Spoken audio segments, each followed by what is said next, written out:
I am Anil Kumar. Welcome to my series on calculus. We'll discuss few questions based on implicit differentiation AP calculus. Some students find it difficult to do implicit differentiation. Here we are finding the second derivative. So you will get the concepts and also master the technique. We're taking a very simple question here. Y square plus x square equals to 1, which is equation of a circle, as you know. We need to find the second derivative of this. So let's begin by finding the first derivative.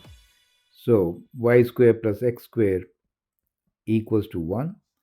Let us differentiate with respect to x on both the sides. Then what do you get? You get 2y dy dx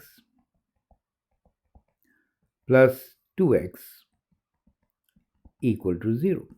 Now from here we can isolate and find what is dy dx.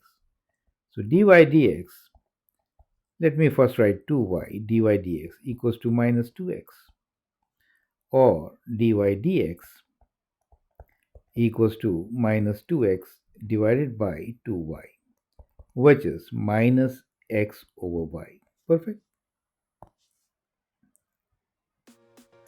Now, once we have found the first derivative, let's find the second derivative. So we'll begin with the expression dy dx equals to minus x over y. We can apply the quotient rule. D2y dx will be what? D2y dx square will be y square comes in denominator, derivative of x, which is 1. I'm not writing the details since by now you have mastered simple differentiation, right?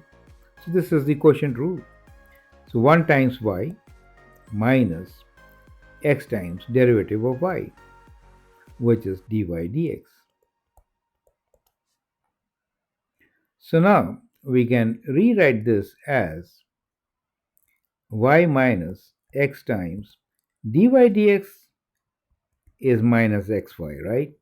So I'll rewrite this as minus x over y square. Clear?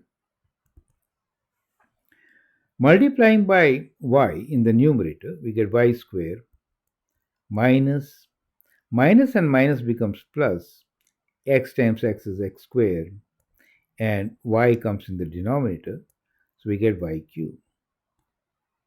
Now you know x squared plus y squared is 1, and therefore we can now write this as, so this is y cubed, right? So x squared plus y squared is 1, and so we get 1 over y cubed. You see that? So the second derivative of this particular function is actually equal to 1 over y cubed, right? Let me write clearly. 1 over y cubed. Is that clear to you? So first find the first derivative isolated, and then the second derivative.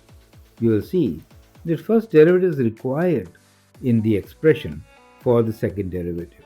Substitute its value, simplify, and get your answer. I hope that is absolutely clear. Now once this is clear to you, here is another test question for you to practice. I hope you find this video useful and interesting.